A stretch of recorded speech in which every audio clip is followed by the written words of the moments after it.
Assalamu alaikum. Amansızlar urmаттуу Tez Xabar kanalının körүүчүлөрү, саламатсыздарбы? Biz Bişkek'teki Arça Beşik konuşunan satıla turgan dagы bir үйдү көрсөтөлү деп турабыз. Азыр Bişkek'teki Arça Beşik'tin Күйүков трассасында турабыз. Чортеков трассасы менен кесилишкен жерден Күйүков көчөсү аркылуу батышты көздөй келип, Аккуу көчөсүнө бурулуп турган чагыбыз. Satıla turgan үй бар экен, 2 кабаттуу. Sol tarafta 6-7 қатарда. Алыстабай туруңуздар. Мынакей туугандар, biz Bişkek'teki Arça Beşik кичи районундагы Күйүков көчөсүнөн Аккуу көчөсү аркылуу 150 метр ылдый түштүк. Жолдун сол тарабын карасаңыздар, чоң 2 кабаттуу жашыл крышалуу мына ушул үйдү көрөсүздөр. Biz sizlerge көрсөтө турган сатыла турган үй дал ушул үй. Ашыгып туруңуздар. Азыр ушул үйдү толук көрсөтөбүз. Балким бул үйдүн ээси сиздер болосуздар. Сиздердин үйүңүздөр болуп калышы мүмкүн. Үйдүн ээси ушул жерде күтүп алды. Үйдү сатууга коюп жатыптыр. Ассаламу алейкум. Валейкум салам. Иштериңиз жакшыбы? Иштерим жакшы. Үйдү сатууга койдуңуз? Үйдү сатууга койдум. Зыңкыйтып салган экенсиз, а? Үйдү жакшы. Насабес салды менен. Мына, караңыздарчы. Немеси менен, мына китайский эмес, крышасы. Крышасы китайский эмес. Китайский эмес. Бардыгы турецкий и неме. Чисти мына оригинал крышадан. Оригинал металлы черепица. Жашыл түстө экен. Кар тормоздору коюлуптур. Суу түтүктөрү жасалыптыр, фронтондору бүт жасалыптыр. Үйдүн сырты шыбалган, только декор кылып коюш керек болду. Терезелери пластик, зонтиги жасалыптыр. Айланасы тосулуптур, мындай заманбап дарбазаны коюптур. Жериңиз канча сотук? Жерим 8 сотук. 8 сотук. Чегара мына ушул жерденби? Кошунанын үйүнүн аркасынан. Чегара ушул кошунанын үйүнүн артында, тумбадан. Ылдый жагы. Пескоблоктун бүтүшүнөн, Пескоблоктун бүтүшүнөн, тиги топка турат го? Топкадан баштайт. Топка сизге карайбы? Топка мага карайт. Жакшы. Бул Аккуу көчөсү жарыктандыруу уюштурулган, свет келген, шагал төшөлгөн көчө экен. Мындан ылдыйга барса кайсы көчө менен кесилишип жатат? Эмнелер бар бuyakta? Арча Бешик көчөсү менен, Мурманский көчөгө чыгып кетет ушу Арча Бешик көчөсү менен. 4-көр больницаны көздөп. 4-көр больницаны көздөп. Бул көчөнүн этегинде оң тарапта мектеп курулуп атат. Быйыл күзгө берилет, Кудай кааласа. Жаңы мектеппи? Жакшы турбайбы? Газ, свет, бар жогу келген суу, проводдор бар жогу. Бар деңиз. Мынанда люк турат. Люк эмненин люгу? Бул неменики? Канализация. Канализация. Центральный канализация. Центральный канализация. Жакшы. Белгилей кетейин. Урматтуу Тез Xabar каналынын көрүүчүлөрү, Бишкектеги Арча Бешик конушунун тургуну болууга ашыккандар көп. Бишкектеги эң жакшы райондордун бири. Природасы жакшы. Природная зонада. Андыктан кайсы? Люк, суунуку. Таза суунук, э? Таза суунуку. Таза суунун люку. Өтө жакшы. Свет, суу все время болот. Все время болот. Мына жерге машина койгонго жакшы экен, а? Машина койгонго. Парковкага сон экен. Парковкага жакшы. Жакшы. Кеңири. Анда баштадык. Бисмиллахиррахманиррахим. Ого, жериңиз ыраса кеңири го, э? Жер кеңири. Мына кошунанын үйүнүн аркасында 1 метр аралык бар экен. Кошунанын үйүнүн аркасындагы забордун фундаменти куюлуптур, бирок тосул эле экен, а? Неме үй сатып алгыча кошуна сатып ал дейт. Тыргызда. Кошунан мен жок болсом, кошунам ушул үйдү карайт. Карайт. Бар жогун карап, ухаживать этип турат, көрүп, неме айнектерин, терезелерди ачып, мындай кылып. Кошуна жакшы экен да? Кошуна жакшы. Азыр бул жерде жашайсызбы өзүм? Өзүм жашачымын. Азыр көбүнчө жалал атты, айылда болом. Айылда болуп атасызбы? Көбүнчө айылда болуп атам. Ошон үчүн Атай келипсиз да, Тез Xabarга үйдү көрсөтүп коеюн деп. Тез Xabarга үйдү көрсөтүп коеюн. Так, баштадык анда. Токтун кабели жоон экен.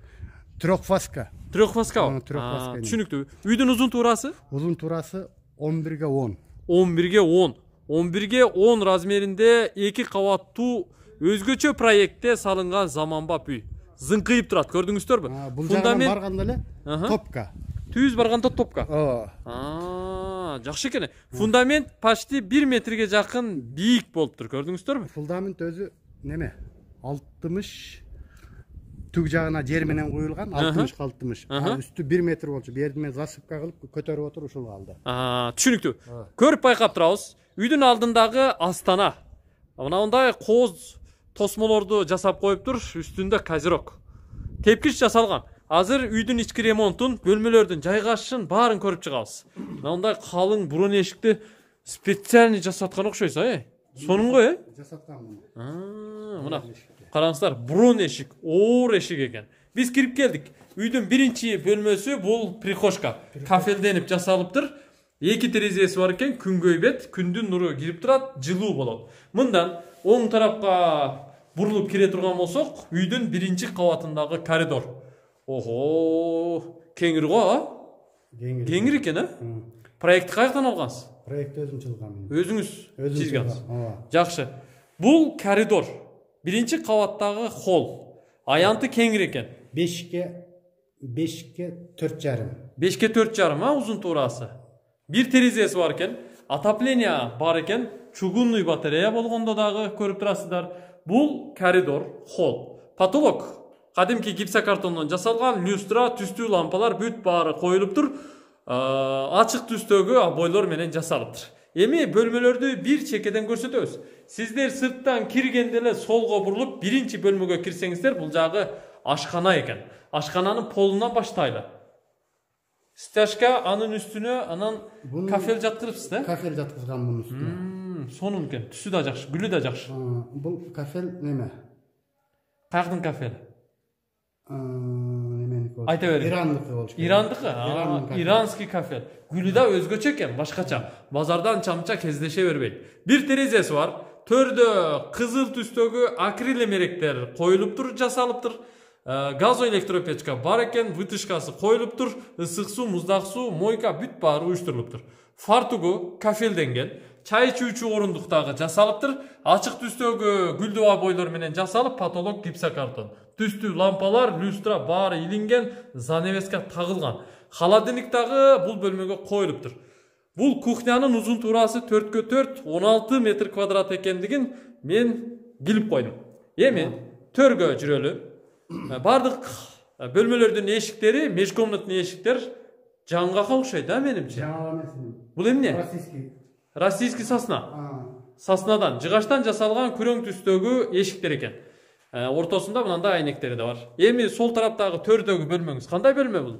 Бул зал менен. Зал. Конок бөлмөңүз го, 5ке 6га 4 экен. 6га 4. 6га 4, 24 метр квадрат чыгат. Потолок гипсокартон, түстүү лампалар коюлган, чоң люстра илинген, занавескалар көрдүңүздөрбү? Сплошной тартылыптыр. 2 терезеси бар экен, батыш тарапта. Болгондо дагы пластик терезелер. Ар бир терезенин астына чугунный отопление батареяларын койгон, отопление системасы дагы бүт жасалыптыр, пол ламинат экен. Жакшы. Двойной слой. Двойной слой ламинат? Астынан бунун алды жагынан USB берген. USB'нин үстүнө. Бая OSB-дан, USB. OSB'нин үстүнөн анан ламинатты бердирген. Ого, двойной жасапсыз да? Демек өзүңүз үчүн жасаган экенсиз. Өзүм үчүн жасаган. Эмнеге сатып атасыз үйдү? Эми мен көбүнчө айылда болуп атам, бу жерде жашаганга деле киши жок. Киши болбой атат. Жөн эле турат экен да? Жөн эле турат, өзү бир уулум бар. Жашаганга бериңиз анда. Жашаганга сатыңыз. Жашаган адамга берем Кудай кааласа. Бул эмне бөлмө? Бул кыргыз комната. Кыргыз бөлмөсү. Бул да конок бөлмөсү, зал экен, Чакан бөлмө, биринчи кабаттагы. Көрүп турасыздар. 5ке 4. 5ке 4, 20 метр квадрат чыгат экен. Бир терезеси күн чыгыш тарапта. Потолок башка бөлмөлөрдүкүнө окшош, полу дагы, обойлору дагы окшош. Бирок гүлдөрү башка. Жакшы бөлмө. 20 метр квадрат чыккан бөлмө экен. Биринчи кабаттагы бөлмөлөрдү толук көрсөттүк. Эми экинчи кабатка көтөрүлүп чыгабыз. Бирок ага чейин санузелге кирели. Менимче мына бул жерде санузел бар. Бул санузел. Бул жагында катырыпсыз. Проект өзүңүздүкү. Полдон баштап потолокко чейин кафелдепсиз, Кафелденген бар жогу. Раковина, күзгү, ванна бүт баары коюлган. Текчелери менен чоң аристон коюлуптур. Жарыктандыруулар уюштурулуптур. Бүт пол дуал кафелденген. Демек, бул жагы санузел, ички аянты да кеңирет. Тепкичтин астында эмне бар? Тепкичтин алды өзүнчө бир мындай кийилбеген бут кийимди, летний, зимний кийимдерди коюп койсок. Кладовка. Жакшы. Эми тепкичке келели. Тепкичтерди караңыздар. Охо, перилаларыңыз вообще башкача го, Тепкичтерим жаңактан инем, ачыгын эле айтайын. Жакшы экен, мына формалары да сонун го, бир башкача. Караңыздар. Заказ менен жасаткан. Оштон атайын заказ менен жасаткан экен. Көрдүңүздөрбү? Мына тепкич. Караңыздар. Кандай жасалгандыгын. Бул жаңгактан жасалган. Оң жагында дагы дуал тарабына мындай кармагычтарын бүт жасаптыр. Демек, сапаттуу курулуш материалдарынан жасалгандыгы көрүнүп турат. Экинчи кабаттагы холл. Бул холл.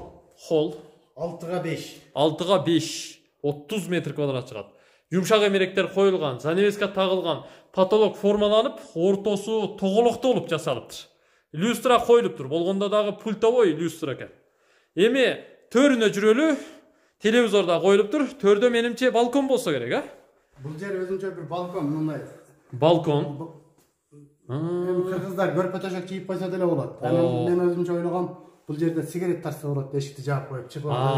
Менимче намазхана кылса сонун болот. Намазхана кылса болот, болот. Эс алганга жакшы экен. Намаз окусаң болот, эч ким мишайт этпейт. Сонун. Иш бөлмөсү кылып койсо болот. 3 терезеси бар. 3 терезеси бар экен. Эми экинчи кабаттагы бөлмөлөрдү биз бир чекеден көрсөтөбүз. Бул спальня экен, а? Бул бир спальня. Бир спальня. Мына, караңыздарчы. Спальня. Атайын эмеректер менен жабдылыптыр. Узун туурасы канча? Неме? 4кө 4. 4кө 380 окшойт, да? 380. 4кө 380. Эки терезеси бар экен. Потолок формаланган. Люстра илинген. Төрүндө эшикти көрүп атам. Балкон барбы? Сыртка чыга турган балкон бар эми. Балкон бар. Мына, дуалдагы обойлорду караңыздар. Супер моющий гүлдүү обойлор экен. Пол ламинат.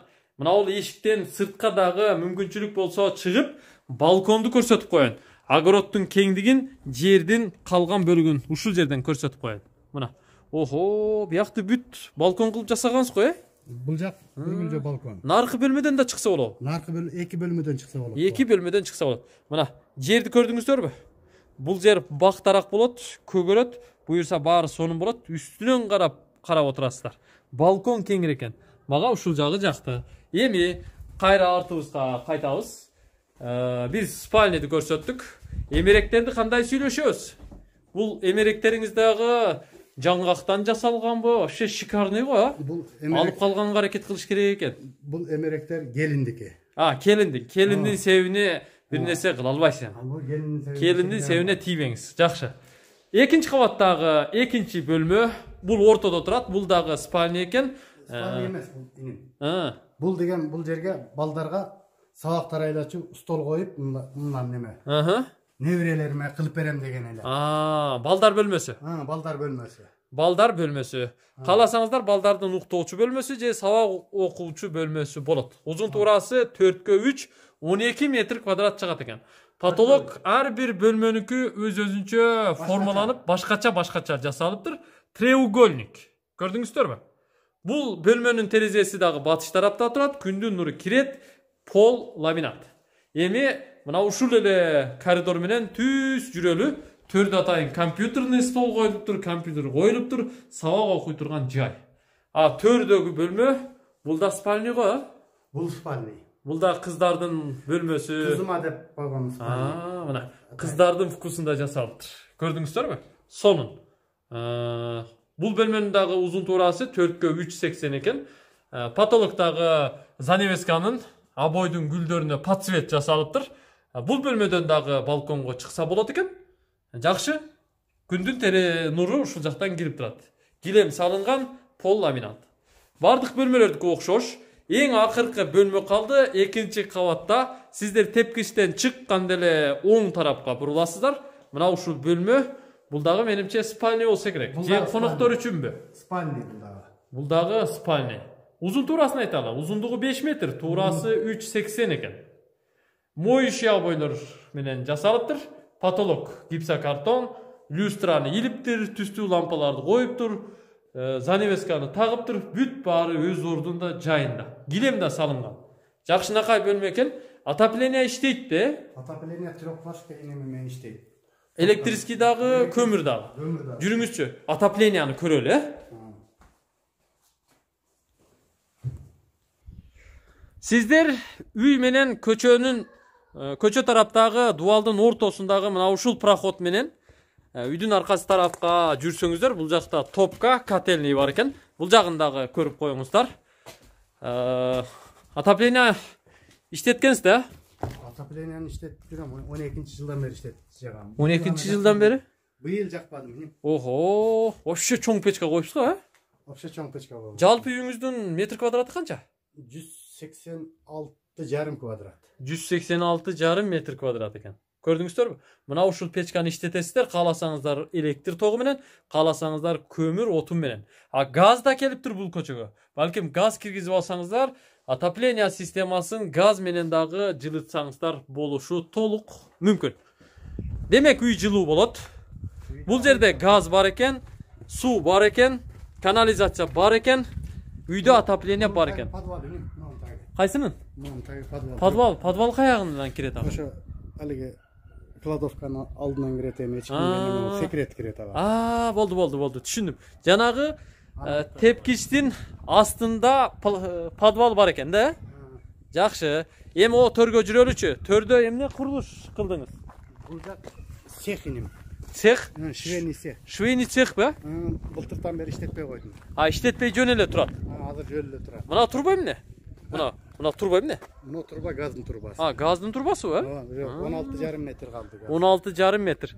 Бактарак бар экен. Жаш көчөттөр, алма, кокон гилас, черешня, өрүк, жана башка дарактар бар экен. Слива бар экен. Жашылдандырууга кеңири турбайбы? Кеңири. Майда чүйда эккенге да болот экен. Бул курулуштун узундугу канча? Бул курулуштун узундугу 24,5 метр. 24,5 метр. 22 метр. 22 метр. Берки алды жагы казирок болуп жабылыптыр, а? Алды жагы казирок болуп жабылды. Жакшы. Крышасы тыныке менен жабылыптыр, сырты шыбалыптыр. Бул жагы швейный цех дейт. Бул биринчи эшик. Төрдө жөнөкөй мында консервация коюп койгонго. Консервация коюп койгонго. Мына ортоңку эшик менен киребизби? Ортоңку эшик менен киребиз. Кирип көрөлүчү. Швейный цех бар экен эле. 1 жылдан бери пока иштетпей эле жөн турат экен. Августтан бери иштетет. Бизнестин баары ушул жакта турбайбы? Акча, товар, помещение экен, бул жак. Бул акча, товар, помещение. Бул жерде 12 машина болгон. 12 машина болгон. Максимум канча батырса болот? Өзү 12 эле машина батырса болот да. 12 машина батырса болот. Жарыктандырууну жасапсыз? Жарыктандырууну жасагам. Кыргызча өзүм эле жасап койгом. Жакшы. Пол ОСБ экен, а? ДСП. ДСП экен. Ütükçü эмне деген? Бычмачылар. Бычмачы стол. Бычмачы стол. 7 метр. 7 метр. Жана биринчи эшик менен төрдө консервация каанасына келсе болот турбайбы? Ал консервация каана аяка киргенде. Жакшы. Пол ДСП экен. Ал эми потолок болсо ОСБ экен. Жарыктандыруу бүт баары жасалыптыр. Зданиянын ички тарабы шпатлевка болгон, терезелери пластик терезелер экен. Узундугу 22 метр, ал эми туурасы 3,5 окшойт да менимче. 3,80. 3,80 бе? 3,80. Жакшы. Мына көрдүңүздөр, бүт шартын көрдүңүздөр, курулушун, башка жагын, баарын көрүп чыктыңыздар. Летний туалет бар. Каякта? О, төрдө. Летний туалет. Навес да бар турбайбы? Навес отун коюп турган. Отун канага. Анан туалет. Сырткы туалет. Чыккан жер айерде бар. Мына жерден суу чыгабы? Отиге деме турат го. Кранттан, Крант бар. Кранттан суу чыгат. Мына жерден чыгат. Эки жерден чыгарып койгон сууну. Жакшы. Үйдүн күн батыш тарабы. Көрдүңүздөрбү? Үйдүн зыңкыйтып салган, житки травертин же башка каражаттар менен үйдүн декорун, сырткы фасадын жасап койсоңуздар болду. Башка эч нерсени жасабайсыздар, келесиздер, жашай бересиздер. Үй даяр экен. Жайгашкан жери жакшы. Мектеп бар экен деген агабыз айтты. Жаңы мектеп салынып атыптыр. Андан сырткары мына Муромская көчөсүндөгү мектептерге же 4-чү Горбаницанын айланасындагы мектептерге барып келе берсе болот. 4-чү Горбаница негизи жакын эле, Неме? 3 километр. 3 километр. Так. Мечит барбы жакын жерде? Мечит бар, но көчөнүн башында 1 километр, биягы 1 километр. Жакшы, эки жакта тең мечит бар. Эки жерде тең мечит бар. Түшүнүктүү. Үйдүн документтери кандай? Үйдүн документтери бар, жок, нормальный. Нормальный. Бундан немеде жок, алигиндай. Куйтусу жок, законный. Законный немеде. Эң жакшы. Канча дейсиз үйдү? Үйдө эми 160 дейм, сүйлөшөм. $160,000. Сүйлөшөм. Сүйлөшөсүз. Кемитип бересиз? Кемитип берем. Вариант кыла алабызбы ака? Вариантка болбой калат иним. Только наккабы? Наличага деп атам эми. Только нак деп атыптыр. Только нак. Документтери так экен. $160,000 кеми бар. Эртерээк сүйлөшүңүздөр. Мен азыр телефон номерин жарыялаймын. Ekranda 2 номер турат. Çalıp байланышыңыздар, кечигип калбаңыздар. 0507 73 74 05 0702 85 68 85. Ушул номерге çalasыздар. Мына жерде да суунун немеси бар эди мына. Каерде? Мунда.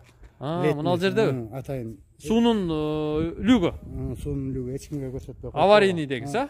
Жок, мына бакка коём. Бакка койгонго. Сууну текшерип келгенде бакка суу акча төлө дейт да. Түшүнүктүү. Өтө жакшы. Башка сөзүңүз калбадыбы? Башка сөзүм жок. Баарын айттыңыз, а? Бардыгын айттым. Анда үйдү жакшы сатып алыңыз. Үйүңүз жакшы адамдарга насип кылсын. Үйдү жакшы сатып алыңыз. Жакшы адамдарга берем ушул үйдөн өнүксүн өссүн деп атам. Кудай буйрса. Бул жерде чынын айтканда бир да неме жок. Мындай мутила жок да эми жыгачтар российский немеден койгон и мына черепица дагы жакшы немесинен жапканмын. Жакшы. Ишиңизге ийгилик, аман болуңуз. Айылга кетсеңиз салам айта барыңыз. Рахмат. Биз кайттык. Анда кийинки чыгарылышта жолугушабыз. Кийинки чыгарылышта буюрса мына ушул эле көчөдөн, ушул үйгө кошуна жайгашкан дагы бир үйдү көрсөтөбүз. Назар салып туруңуздар, көңүл буруп туруңуздар. Эгерде Тез кабар каналын издеген болсоңуздар 0558 86 00 11 номерине чаласыздар. Биз сиздердин кызматыңыздарда болобуз буюрса. Көрүшкөнчө.